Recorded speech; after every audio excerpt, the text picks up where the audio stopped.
Welcome to the Practical series, where hosts Irina Becker and Serena Morales, co-founders of MB Collab, interview extraordinary individuals inside and outside of product and tech to uncover real-world strategies for fostering more meaningful work by setting goals and measuring impact. In this episode, we're talking to Katie Saindon, Principal Product Manager, building customer-centric, data-driven healthcare solutions at Qventus. Qventus is a Series C healthcare operations automation company whose products leverage AI and machine learning to eliminate hospital inefficiencies. Hi, everyone. Thanks for joining us today. So before we dive in, Katie, I'd love to hear about your story. Tell us, how did you end up as a lead product manager at Qventus? Absolutely. Thanks. Before joining Qventus, I was with GE for 7 years. I started in one of their leadership programs as a fresh college graduate, not knowing exactly what I wanted to do, found my way into product management like so many product managers do, and simply put, fell in love. But after, a good amount of time at GE, I found myself really feeling the pull to move to more of a typical startup, Silicon Valley style company. I also really wanted to be at a product-centric company where my domain went beyond the technical aspect of the solution alone and really encompassing more of the solution, the sales strategy, the deployment strategy, how we maintain relationships with our clients around the solution success, things like that. So funny enough, a former GE colleague of mine, his sister-in-law was the head of people at Qventus. She and I chatted, hit it off, and then I met with the VP of product, who we also hit it off. Long story short, ended up crafting a role that I took. I started as the chief of staff for the product team, and then moved into a product management role a little over a year ago, and I'm loving it. Wow, that's really interesting. So can you tell us, how does your team set goals and measure impact? Absolutely. So I would say there's two main ways that we do that. From a high-level strategic perspective, we follow a typical OKR process like so many organizations do. We set ours at a quarterly cadence, and we do so as part of our quarterly road mapping process. So as we go through road mapping and we're defining what we call our area strategies, so the strategy associated with each solution, I oversee one main solution line. I've got another PM who owns another. We're drafting those OKRs as we go through that process. And then after road mapping, we refine them a little bit based on what ended up getting road mapping. So we're all aligned on our goals. Our OKRs are updated and reviewed biweekly. We do have a primary owner for each, so it does become a bit of not just something that we're all trying to track together, but there is a single owner on each that's serving as the primary to ensure that OKR is progressing. When it comes to specific functionality, right? So our OKRs are more at like the holistic strategy level. We also do leverage PRDs. So for each of the main pieces of functionality that we're moving forward with, we define a PRD, and a key section in that template that we use is around success metrics. We require that we fill out 3 main types of metrics when we think about each capability that we're building: outcome metrics, engagement metrics, and satisfaction metrics.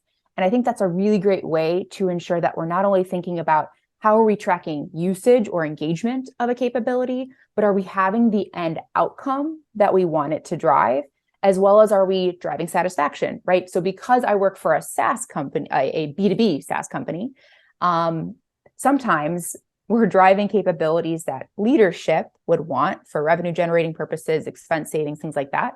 But our end users, it's a bit like broccoli eating, if you will. They may not be as satisfied. So I think it's also really important that we have a way to assess frontline satisfaction in addition to the broader outcomes that we're trying to drive. Yeah, I love that. I love that focus of those various outcomes. Really interesting. So can you maybe tell us about what are some of the biggest challenges that you've run into adopting this methodology? Yeah, good question. So I would say I'll start again with OKRs, and I'll talk a little about the PRDs. With OKRs, I think like any organization, it can be challenging to find the right balance in measuring output versus outcomes. And I think particularly because our OKRs are tracked at a quarterly cadence. I've been at other organizations where OKRs are more annual. And so it's a little bit easier to implement something, have time, if you will, to measure a change before that time period is up.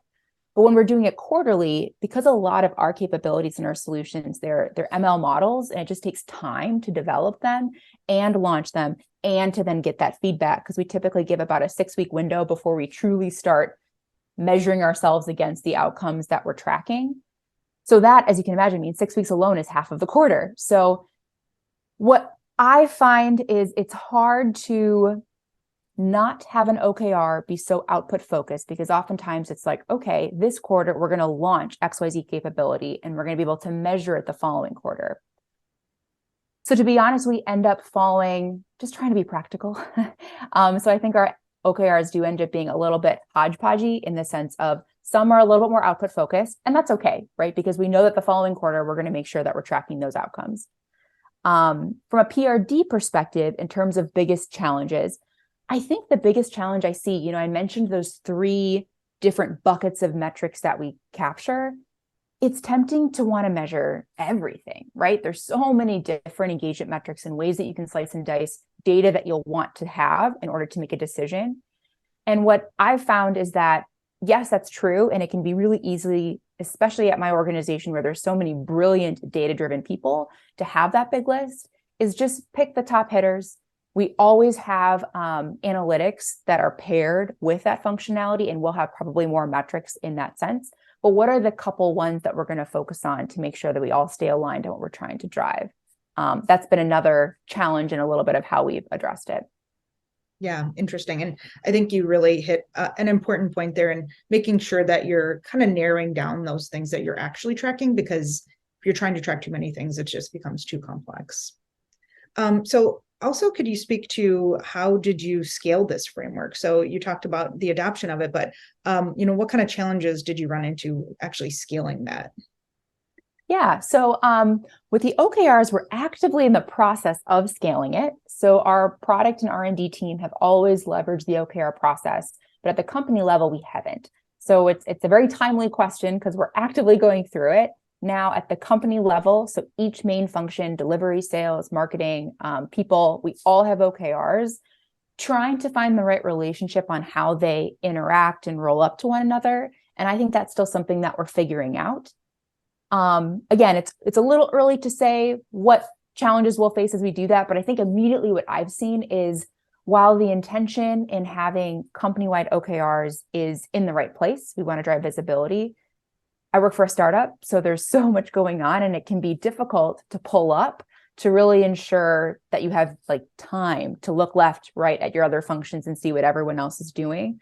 So I think we're still finding the right way to not only define the OKRs at a company level, but to share that information and make sure that what it is we're doing, and as things inevitably change, are rolling up in the right ways to the right people, so we have that visibility and that information.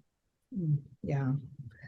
Awesome. So can you tell us what has been maybe the biggest impact, or how has your work transformed? Yeah, definitely.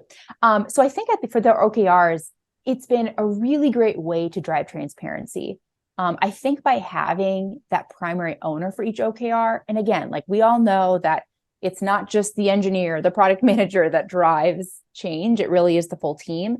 But by having that single person to drive ownership helps ensure that our goals are hit, because there's accountability, right? And it's something that, again, we're, like I mentioned earlier, not only do we have that owner, but every 2 weeks in a product meeting, we are reviewing that. So there's a cadence that goes with the OKRs. So they're not just something that you define, throw in the back corner, let get lost in Google Drive. It is a part of the operating rhythm that we've set, which also helps ensure they happen. So that, I would say, secondly, it just brings a sense of purpose to our work in a way that I haven't seen it at past organizations I worked at that didn't have such a strong framework, right? Because again, every quarter, as we set a strategy, we're needing to think about what is the objective that we're trying to drive, right? Why are we getting up to do what it is that we do? And by forcing yourself to take a step back and think about that question and document it and revisit it every 2 weeks, I think it really does help instill the why behind the what, which is important. Yeah, really great point. I think that's so important to really hit that home, because we want to make sure that we're measuring our work and seeing that we're making an impact. Nobody wants to work on things that are not creating impact or things that aren't meaningful. So I love that you said that. So what advice would you share with others related to creating work that makes an impact and delivering value? I think that it comes back to that, having a rock solid, I should say, understanding of that why. Why are you doing what you're doing? And being overzealous in how you communicate that to your team, doing it over and over and over again. I think I honestly fall victim sometimes to having that why in my head and assuming that everyone else is on the same page. And then I get questions on, well, I don't think that'll work, or like, I don't really get why we're doing this or the impact that we think it'll have. And it's because I haven't communicated that. So my advice is, if you think you're communicating enough, you probably aren't. Up it up a notch. If you think you're over communicating, then you're definitely at the right spot. Because I think, again, it's just really critical that everyone is on that same page as to why we're doing what we're doing. The other piece of advice I think I would share is it's really easy to launch something and then move on to the next thing. I face the same struggles. No matter what organization I've been in, no matter how much I know it is not what you're supposed to do, it is still something that I think we all struggle with.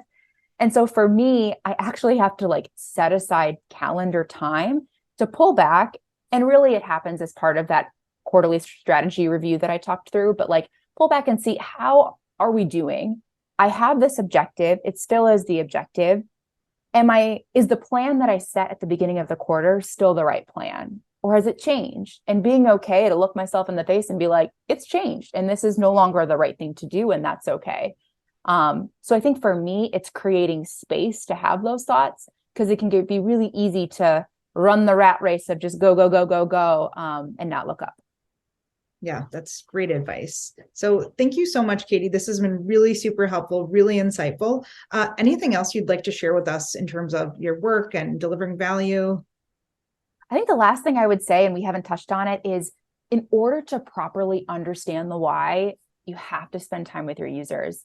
Having moved from a very large corporate organization to a startup, this is probably the biggest difference I've seen in how I do my work, is that I'm on site with our users at least once a month. I'm on the phone with them every single day. And it makes a huge difference in how I understand not only the problems that they face, but the environment that they're in, and how certain solutions that we're designing may or may not work really well based on that environment, right? For example, our users are healthcare users. They're typically on paper. They don't carry laptops around like a lot of us do. They're all on desktop computers.